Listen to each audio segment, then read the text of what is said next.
I do have a small technical glitch. My battery is dead in my clicker, so they're going to run and grab me a new battery, but for now I'll just walk back and forth to the podium. Welcome and greetings again, as have been extended to you throughout today's sessions already. I'm Dr. Melody Wollan. I am a professor, an associate professor of management in the School of Business here at EIU. And I also serve as the coordinator of Graduate Business Studies, our MBA program, as well as this year serving as the associate chair of the School of Business. As such, I'm balancing a number of roles, but I also, because of my background and the research that I've been doing with employee behaviors, which has always been my focus, is how can we help managers better work with their employees? One of the areas that I've always noticed in my professional experience prior to academia was the fact that many people get into managerial positions, and it's based on, of course, their skill set that got them as far as they did in the organization. Now, I know many of you are educators that are attending this conference, so the best teachers become the principals, right, and become the administrators.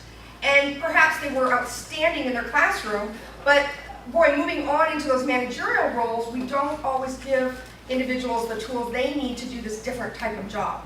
And I certainly am experiencing that in my role also now, because I do no longer teach every day in the classroom, but now all of a sudden it's about managing people and making sure I'm not only following the policies, but really watching just the general effectiveness of the organization. And one of those areas I think that slips through the cracks a lot is our attention to organizational culture, which, as I will talk about in my presentation, gives us this whole soupy mess that may or may not lead to some employee bullying. Now, one of the interesting aspects was a couple of years ago then, as I had developed a reputation in my field in management as someone who likes to tackle sort of how do we hand managers tools, was a friend of mine who was writing a book about workplace bullying. And he said, I know you like to do with managers, so I'm going to ask you to write a chapter for this book on how managers should address bullying in the workplace. That resulted in this book that came out in August of this year.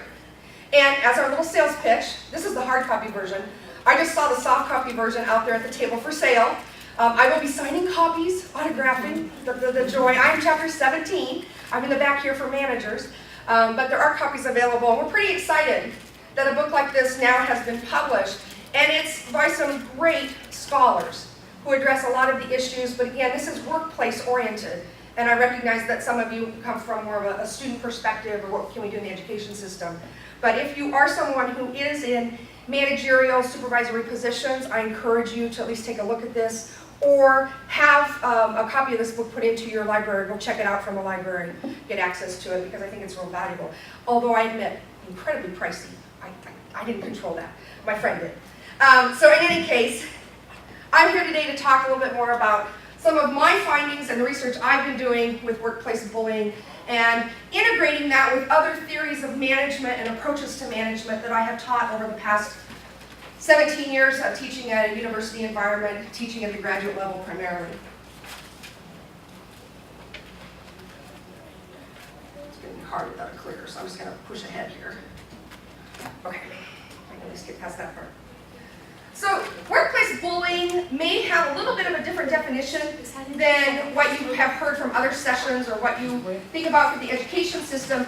But one of the really unique aspects, or not unique actually, opposite, very broad aspects about my field is it doesn't really matter what your industry is. We are all employees, and we are supervisors. So if it's education, if it's business setting, then we can integrate these thoughts, and it applies to you whether you're the employer or not. I just have one. You are awesome. The campus pantry has them. I was really shocked. Okay, thank you. You're welcome. I'll catch up with you afterwards and we'll settle up. Okay. All right. That's what happens when you don't teach this semester anymore. Your remote clickers, things go dead in your desk drawer. In workplace bullying, in our field, we talk about this idea of it being intense, that it's targeted at an individual or towards an individual, and that most of the time is based on some kind of relationship aspect. So I don't think that's that unique. One of my colleagues that I know, Gina Vega, has written on this almost a decade now ago. She talks about this as deliberately demeaning.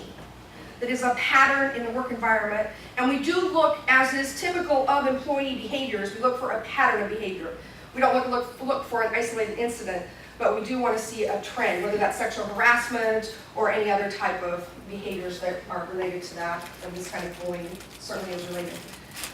There's also literature we talk about a lot in defining, some people focus on the mobbing aspect in a workplace, the cliques, right? That a group of individuals all target one individual, and that also gets the term in our business as social aggression. Then there's a chapter in our book that's really interesting, I thought, and it talks about when incivility crosses the line. Because that has been a discussion amongst managers and employees, has been, when are you bullying and when are you just being rude?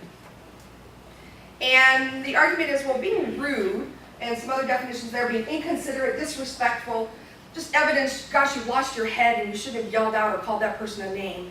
That on its own, we do not consider bullying. Again, we're looking for a pattern of repeated behavior.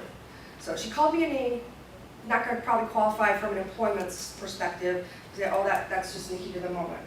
Also, obviously, physically threatening an individual is important to us.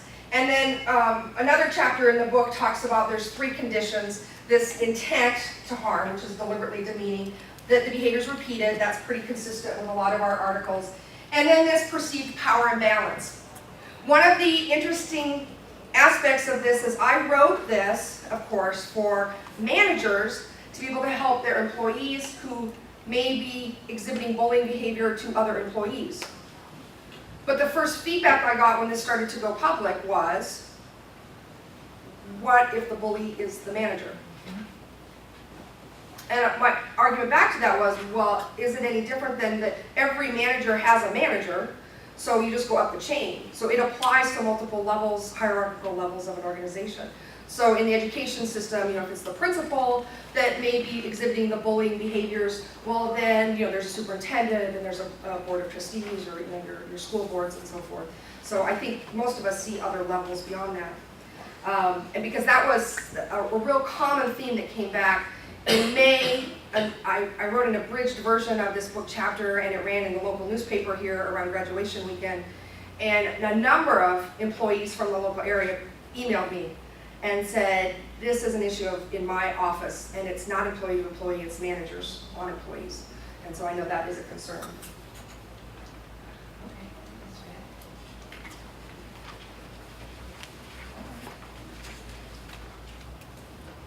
All right.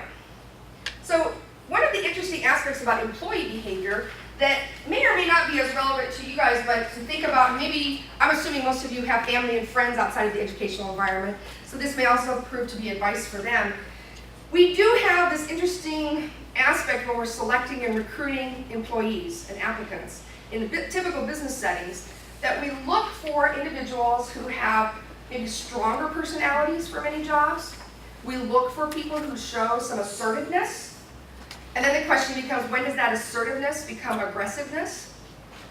And so we will hire people of a certain type, go-getters, right? How many of us are go-getters? Oh, we're out there and we're going to go get. And then when we don't get our way as go-getters, well, the table turns. And so suddenly we become employees who are perhaps, as seen by others, as exhibiting these bullying behaviors. And so these assets that you've been hiring and hiring and hiring suddenly become a liability to your organization. So one of the areas that we've taught in management, or I teach at least in management, is to make sure you have the appropriate type of employees for the culture you want to build. If you run out, and my career started out in finance, I was a credit manager at a company that in my job interview, I remember them asking me, I was just turned 21, right out of college, and they said, would you be willing to sell vacuum cleaners door to door? And with horror on my face, I said, oh, you've got to be kidding me. No, I didn't just go to college and get this business degree to go sell vacuum cleaners door to door. I said, why? Am I expected to do that? And they said, no, but we want that kind of drive and that hunger. Great. I figured out very quickly, I had about 6 interviews, by the way, with this company. I figured out pretty quickly then what their model was of the right employee, so I became that, right? As most people do in their job interviews, like, aha, to get a job. And I was graduating at a time in the 90s of a recession, and nobody else was getting jobs, and so I morphed myself into this, I'm hungry, I want this job kind of employee. And they hired me. Well, everybody they hired there was that way. And so we're all in our offices, and by the way, this particular company, I was in Idaho, in the state of Idaho is where they placed me. And it's at the time it was an unregulated financial state. I haven't kept up, it may still be, I don't know. But we were closing loans, personal loans. So if you wanted $500 to buy a new couch, or at a furniture store or a stereo, or you just want $500, you would come into our office, and our interest rates capped out at about 45%. Yeah. Yeah, that alone makes you stop and think about the world today, right? Okay, and here I was, 21 years old, and I was like, and I had grown up in the world of academic business. Well, of course, it's going to be reasonable interest rates, 18%, 12%, and 21 was pretty high. And then they tell me, you need to walk in there and tell that person that they're going to get their $500, but you're going to charge them 40-some%. Ooh, now I knew why they wanted me to be able to sell vacuum cleaners. Because you're selling something to people that they can get somewhere else cheaper. What are you selling? Your service, your convenience, your smile on your face. I'm doing this for you in 10 minutes. You just called, you walked in, and look, I'm having you walk out with $500 in your pocket. So the culture matched the types of tasks we were being asked to do. There were 4 of us in that office. One was our receptionist who was there half-time, I think half the day. And there was a manager, and then there were 2, myself and a colleague who was about a year ahead of me in terms of work experience. This kind of culture and the kind of people that they had hired us to be did not lend itself well for team-based environments. We weren't in for each other. And by the way, we were not paid on commission. It was salary. You either hit your goals at the end of the month, or you got called in for your monthly evaluation and told, do better next month. Let me teach you some better sales techniques. Now, you go through this experience, and this asset, as for the company, it was great. I mean, we hit our targets, we did what we needed to do. But as a liability, if I went to the bathroom, my coworker, who was a great guy personally, I went to Monday Night Football with the guys. By the way, it was 33 men in my district doing this job, and me, 21-year-old me. Okay? So there were all kinds of other cultural dimensions about this, about, wow, there was a lot of maleness, aggressiveness, assertiveness. But I went with the guys to watch football, and we did the fun things. But if I got up to go to the bathroom or get a cup of coffee from the back room, and a customer walked in that wanted to meet with me to do a loan, well, Ron would steal my loan right out from underneath me. Why? Because he needed to hit his numbers too. It was, eat or be eaten, and vice versa. There wasn't this whole let's work together and be collaborative. But that asset that they had hired us for, they didn't ask us for teamwork. But in another setting, and I later went on, then I left that job after a year, went on into banking, which was a little bit more civil, a little bit more, and I became an auditor at a bank. Well, then we were on audit teams, and we were working together, and everybody had their part of the process, and so it was a different culture, and we worked together much more effectively. You could not have done the same people I worked for the first year work together in the second year, because we could not work together as teams. We were not designed that way, we were not hired that way.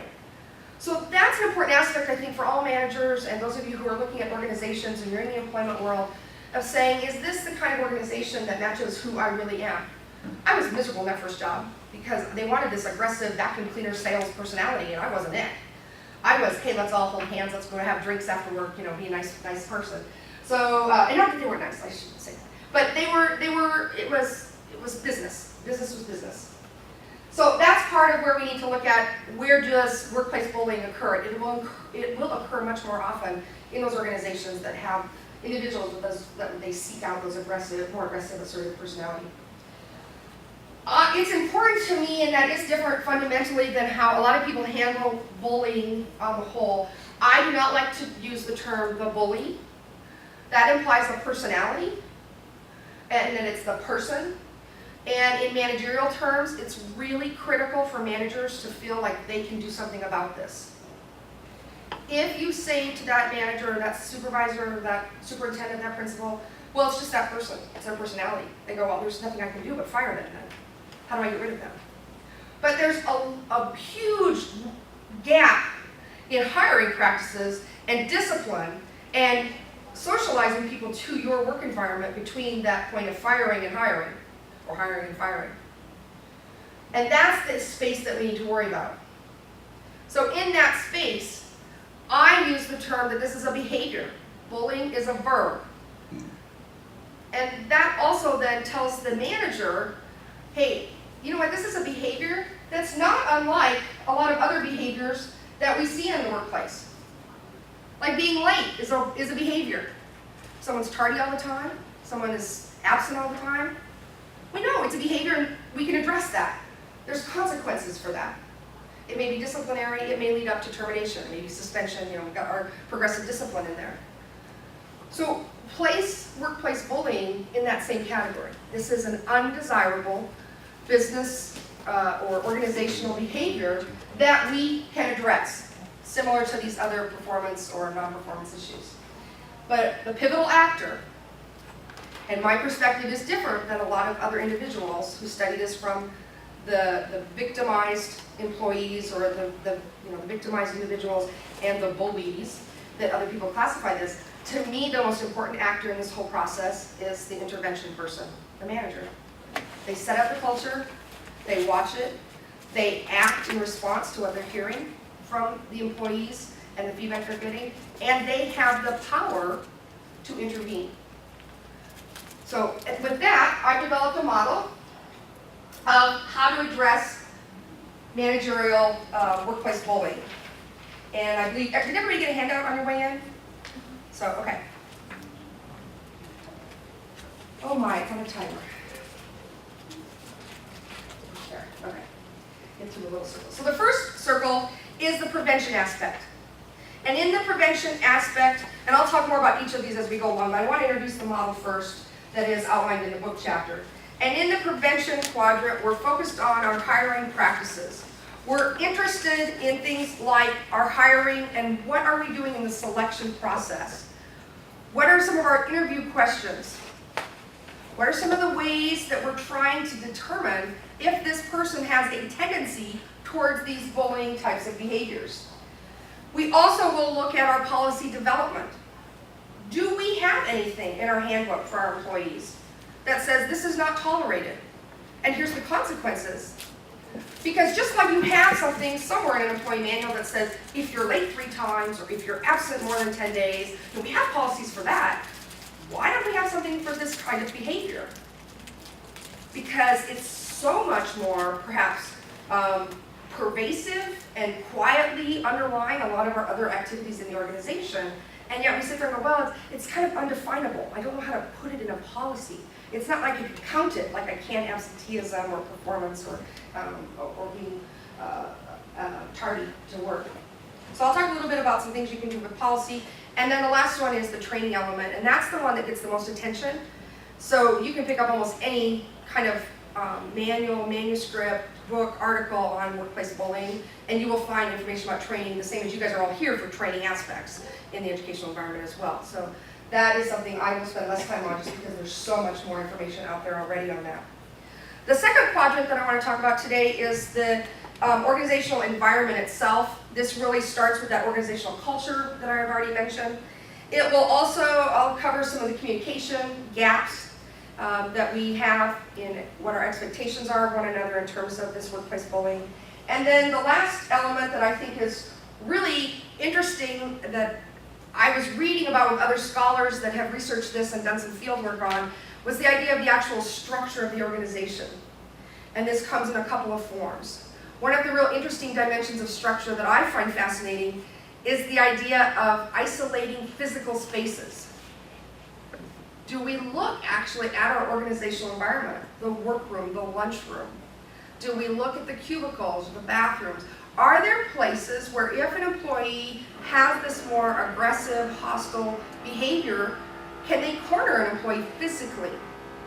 And is it observable by others?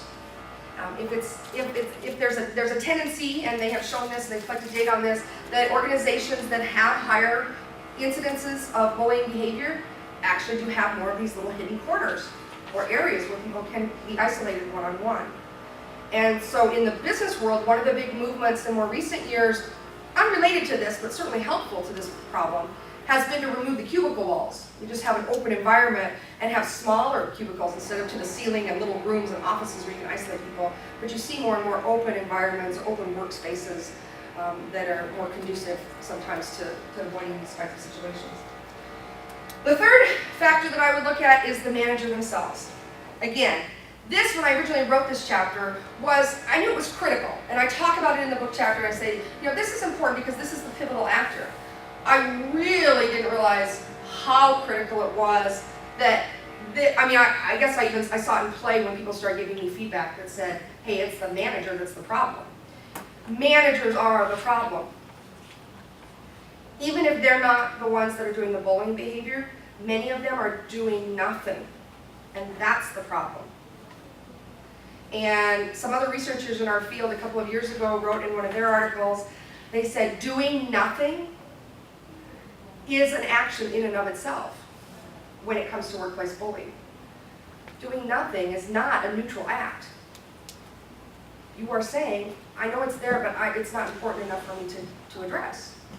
And so that's been an important part of how I look at this now is, in this manager's behavior, let's look at some specific ways that they are behaving and setting up the stage for their employees to follow their lead. What kind of role models are they being? How well do they demonstrate that they trust their employees? How much control do they demonstrate? I have in my career had the opportunity to work for someone that was incredibly controlling. Every little signature dot on every proofreading document, everything had to go through this person. Well, first of all, it exhausted the person and they were much more quickly to retirement. I'm sure we accelerated their retirement. Have no question about that. Because they couldn't keep track of all the little things popping up. But it was interesting while I worked with this person, there was an opportunity at one point after they had announced they were leaving. And they said, I just don't understand. We were at a meeting together and I said, I don't understand why the employees don't trust me when I say something. And I looked at this person. I had worked for this person about 8 years. So I knew them fairly well. And I felt like you could never really be on this person's inner circle because they didn't trust. And you've probably worked with some people like that. But I was sort of on that ring of the inner circle. And so I felt like I could speak bluntly. And I said, because trust and control go together. They're on the same level. It's like a barometer. It's measuring your pressure. And if you're controlling, you're putting so much pressure on, there's no room for trust anymore.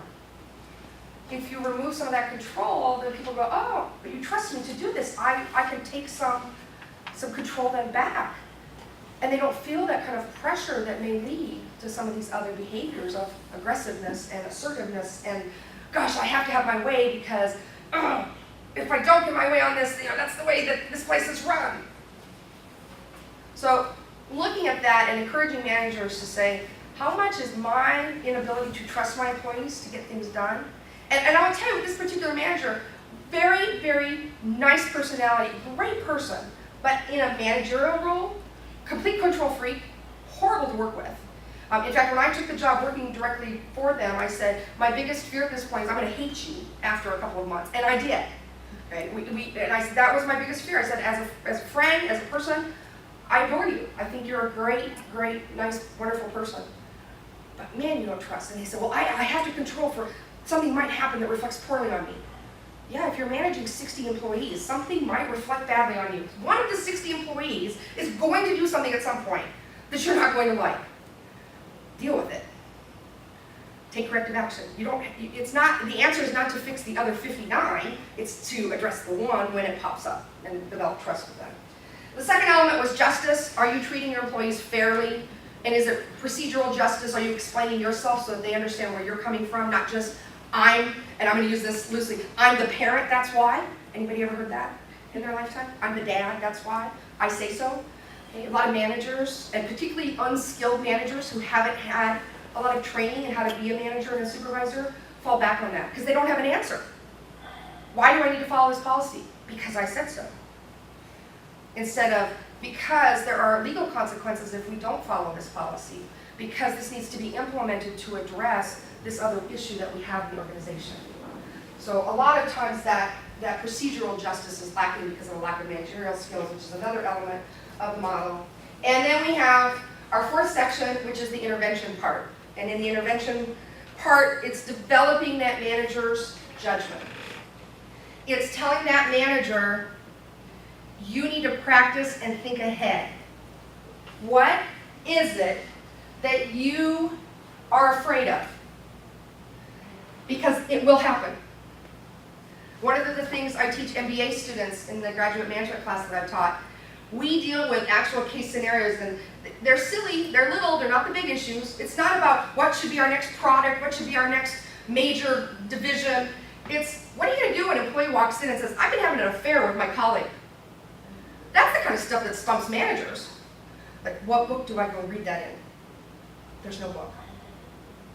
What do you do when that employee comes in and says, sorry, I've been late. I fell off the wagon. I'm an alcoholic. And guess what? I'm having a problem at work. And you're sitting there going, well, I'm about to fire you because of your poor performance. Bullying types of behaviors is just another one of those. We don't want to think about it. We think, when it comes and when I hear that it happens in my organization, I'll figure it out. And then they're sitting there at your desk at 8 o'clock on a Monday morning, crying, hey, this is happening to me at work, and you need to do something. And the average unskilled manager will say, oh, I got to deal with these reports first. I got a meeting. I got to go somewhere. I'll come back and deal with this. And it's 1 day, 2 day, 3 day, 4 day, a week later, before they actually finally get to go to someone, HR department, your personnel office, and say, what do? I had this happen. Meanwhile, that person is sitting at their desk going, nobody cares. And the behavior probably escalates because word gets out that you reported so-and-so. And so that is a big part of this intervention model, is to say, we have to do some role playing and some training of those managers to say what is the right word to say, and actually have people say it out loud so that they have confidence in order to address some of these behaviors that maybe they haven't had to deal with before in the past. So in this environment, we look at first being able to recognize, know what workplace bullying is, holding employees accountable, as I've talked about, its behavior, just like other behaviors at work. And then the third one is willing and knowing what your organization's suspension, discipline, termination policies are. What do you need to do to check off the paperwork as you go through this process? What kind of logs of this pervasive behavior? Do you have to show the counseling effect? Do you have to show that you have disciplined and suspended someone? You can't just jump to terminating them and then facing a wrongful discharge suit. So in hiring practices, one of the big arguments, and I'm going to talk about both sides of this, is the nature versus nurture. I mentioned earlier, man, I would screen people like you can't believe. If I were in a position of hiring people, I would ask them questions, and I have been in my past, in my career. You want to know who they really are. I will tell you, one of the best predictors you have is the behavior that they're exhibiting right now. So the candidate, and those of you in education know, you bring the candidate in for an interview. They don't walk in the door and go right into their interview. There's usually somewhere they need to sit and wait until they're brought back. In the business world, there's usually a reception room. Put a camera in your reception room sometime, or tell the receptionist, tell me how that person treats you. If they treat that receptionist badly, like, I'm here for an interview, can you call them? They're going to treat your employees that same way. These are red flags that us in decision-making roles need to go out and find out about. We had, and I will keep the person anonymous, but we had a person in my department a few years ago who we hired. That person has since moved on to another university. But that person, no questions asked, displayed bullying behavior. I didn't have to work with that person every day. But I had heard from, it was a faculty member, the students in the classroom, had word had gotten out that, gosh, this person was kind of harassing the students in the classroom a little bit. Not that it was terrible, but again, it was pervasive. It just felt like, man, this person really didn't like teaching. They didn't like students, which is how the message I got from them as well. And I heard screaming matches down the hall. Have any of you ever seen that in the workplace? Right? You got two people, and I was there on a Sunday one day in my office working away, and this professor started yelling down the hall at another professor, and they were screaming, and then doors started slamming. And one of my other colleagues was in the building, and he came in and he goes, should we do something? Nah, let them kill each other. Let them kill each other. What can you do? I'm not their supervisor. They were going at it for probably 3 hours, back and forth, screaming. But what was interesting was, when that person left, the support staff kind of said, you know, when that person was here interviewing, you know how they talked to me on the phone? Do you know how they treated me just that first couple of days in the interview? And not only did we hear it about from our staff in our building, but we heard it from staff at Old Main here, the main campus building, the administration building, that they had berated staff during their interview process. Gosh, if that message had gotten through to the people who actually made the hiring decision, we may have avoided this employee who, as I said, was never happy here and only stayed for a very, very short amount of time and then moved on to somewhere else. And I hope they're doing well.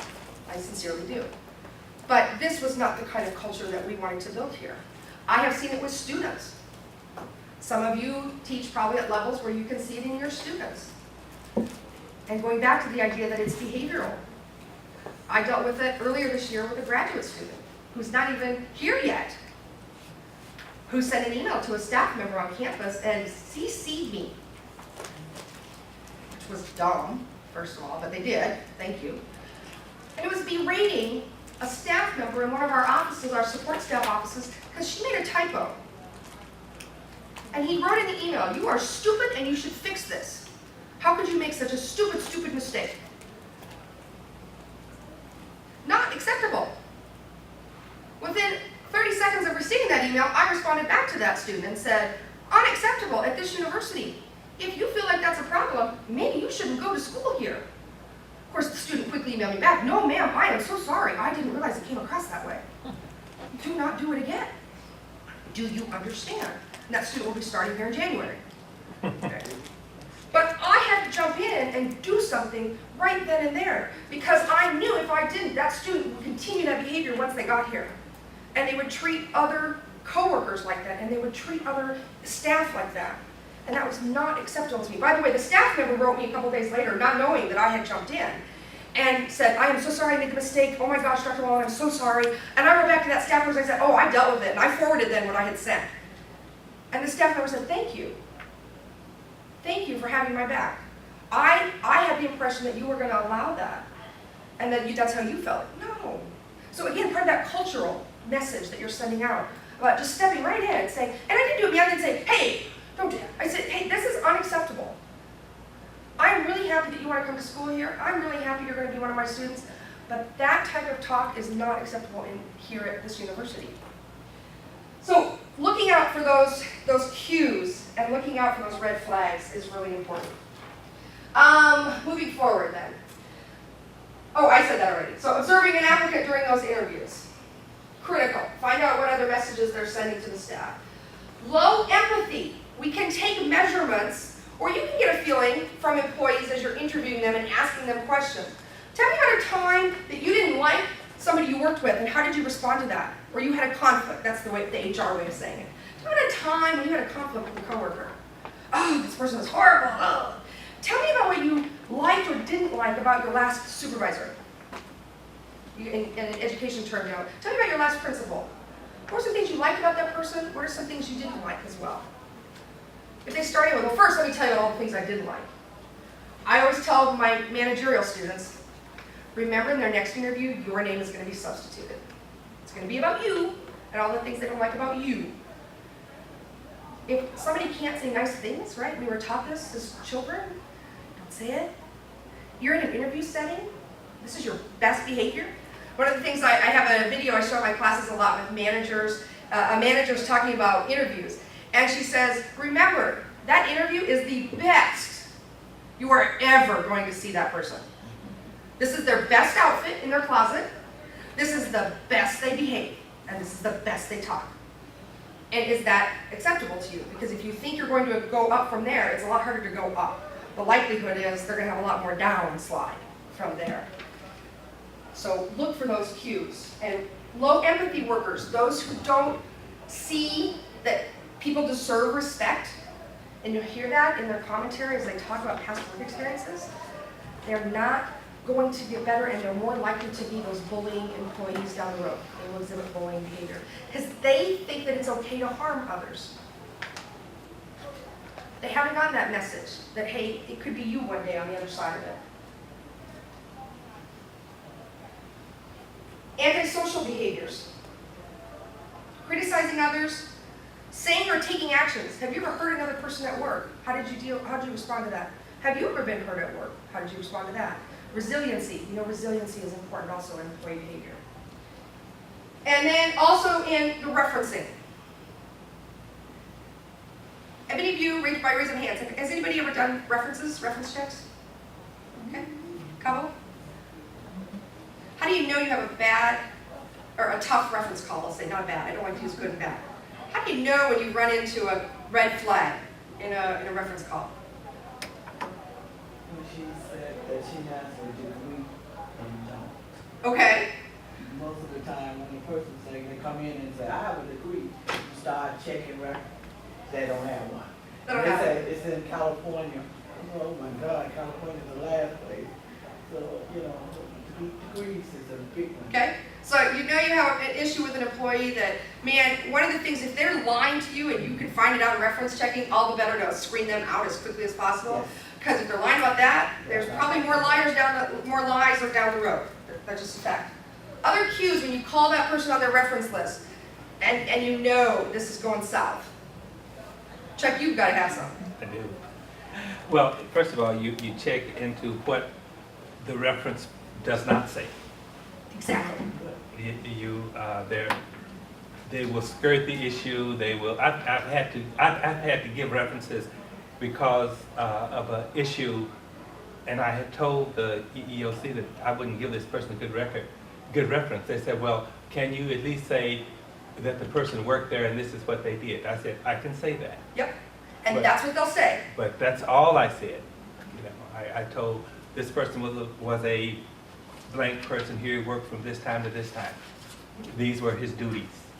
And that should have told them everything they needed to know. Okay? So when you're doing reference checks, if that's all they'll say about you, and usually the reference caller will do another push. They'll be like, well, can you tell me a little bit about their work ethic? Can you tell me a little bit about their work performance? I'm sorry, all I can say is that they worked here from these dates to these dates. Yeah. Now, some employers are afraid of the legalistic aspect, so it's not 100% proof. But that's why you call multiple references. Right. And if you see that nobody in their background will say anything other than, yes, they worked here at those dates, that's a red flag. Yes, ma'am. Another red flag is if it's a position and if your company does criminal background checks.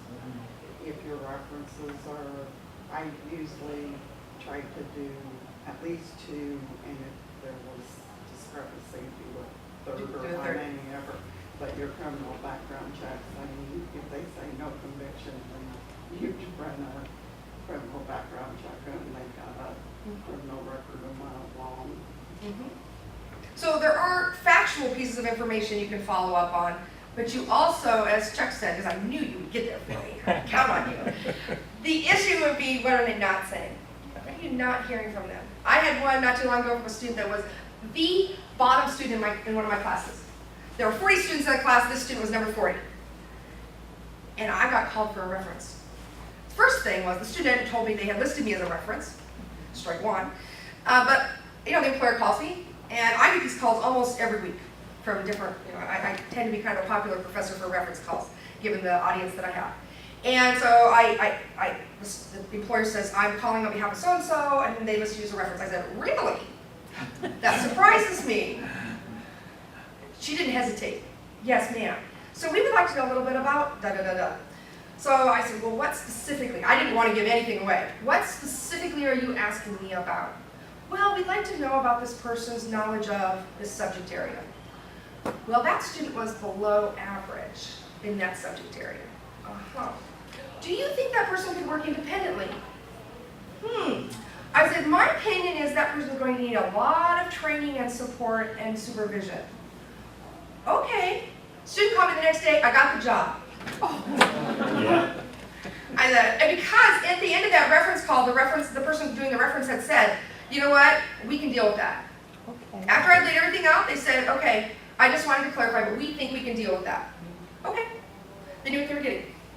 I didn't lie, but at least I was not revealing either. And a very important thing is that you did not destroy your integrity. Correct. Yeah, you want to maintain your integrity, tell the truth. Because eventually that will come back against you if that person does not perform well. Oh, you gave me a good reference on that person, and that was not a good person. So Yeah. if you're doing hiring, you want to keep that. Absolutely. And I usually tell them as a reference person, I say, are you sure you want, if they ask me, can I just use a reference, are you sure you want me to do this? I may not be helpful to you. That's what I was telling them. I don't say I'm going to give you a bad reference. I say, I may not be helpful to you. There may be others that could help you in your job process more than I. And about 50-50. Nope, you're the best I got. And then the other half, which is, oh, I get the point. Someone get the message. I know I'm running a little late on time, and I do want to get you to lunch, so I'm going to speed myself up here a little. Policy development, pretty clear. Even in my notes, the idea that we need to have these policies, I've talked about that before, but I lay out very nicely, I think, 4 components if you're going to write that policy for your organization. And as was mentioned, most of you have an EEOC officer or someone in HR that can help you, but encourage them or encourage writing it yourself, starting with what, first you want to have that explicit statement. This type of behavior, and what is this type of behavior, which is number 2. Okay, so first, this is not tolerated. This is what this is. Third, who do they go to? Who's that contact person? And what is procedurally the process that is done? Is it 5 days? Is it 2 weeks? Is it written? Is it a hotline? What is it that you want to have them do? And what do they do if that's not satisfactory? That next level. And then what will happen as a consequence? So that also is in your handouts, including those elements. One of my MBA students a couple of years ago did a study actually in Central Illinois, and we were looking as I was starting to draft this chapter, and she went out and surveyed managers and owners of firms in Central Illinois and said, who should write this policy? Because in Britain, some earlier research had shown that 82% of managers in Britain said it should be the employees. But the Americans said, no, HR, and no preference, or the department managers. The least group was employees, and we let them choose more than one. So that was something that we found, and that was actually saying, you know what, while we talk about how great it would be if employees would take ownership of this issue, employees and managers feel more that this needs to be much more of an organizational effort to address the issue, not something that comes up from within, because there's so much risk to individuals who involve themselves in this behavior. I get labeled as the one who, I guess I have a cause. I want this policy in the manual. It should really come from people who, they have the authority to do these kinds of decision making and steps in the organization. I mentioned before about the training part, so I'm going to skip over that as well. But some of the signals and signs down here at the bottom, warning signs in workplace, building tensions. You have people who just generally conflicts continue to escalate. You have employees who have highly interdependent tasks. As we have asked employees to do more and more with less and less resources, this becomes a bigger issue. And I think why we have more attention focused on workplace bullying in the workplace today than in the past. We interact with each other a lot more. It's a team-based environment. We're going to work together. And all of a sudden there's more opportunity for conflicts. One of the other big consequences or areas of why bullying is occurring in organizations, in my opinion, has been, and others actually, this is documented in research, is empowerment. We're using teams and we're empowering employees to make decisions amongst themselves. This went hand in hand with the reduction in managers. We used to have 5 managers, now we have 2 overloaded managers who are each doing 2.5 people's jobs. We have now asked those managers to do more tasks. They don't have time for relationship building anymore. They go from meeting to meeting to meeting to meeting to report to report to report. They don't have time to walk the halls anymore and visit and observe and sit in the lunchroom for 20 minutes and see who's arguing with whom or who has a disagreement. They're busy. And that's hurt a lot of our organizations in terms of some of these other types of culture issues. Can I interrupt for like 1 second? Yeah. Just to remind you also that you can get to lunch quicker to fill out your evaluations. You still have some time left, but Okay. towards the end, just Thank you. keep that in the back of your mind. Appreciate that very much. So as we're looking at these organizations and saying, okay, managers have less time, they need to be more aware of this stuff, at the same time, we're telling employees, fix your own problems. 15 or 20 years ago, a professor, while he was a PhD student, did a really neat research study on empowerment, back when it was really, really popular and first starting. And he actually went and embedded himself in a manufacturing facility, and he worked there for a year. And while he was there, the plant empowered the employees to manage themselves. And then he wrote a really great book and some research studies about this. What happened? He was a trained researcher watching. He said first thing they did was come in and pick out all the managers and say, you're not managers anymore, now you're employees again. Oh, that's fun. Then they told the employees, okay, now you make the decisions about you four, you're a work team. So you work it out. Somebody needs time off, you four work it out. You know what we know about managers and influence and people and influence? He or she who speaks the loudest, physically the loudest, and first, has more influence. Doesn't mean they're right. Doesn't mean they're trained. Doesn't mean they know what they're talking about. And within 2 months of those empowered teams in that work environment being turned loose on each other, there was a central person running the show. What we would call, in some of our circles, the bully. He or she who was the biggest, the loudest, I'm the senior, I'm this, I'm that. The other one, she said, I give up, I roll over, I'm the little dog. Stop, I'll go along.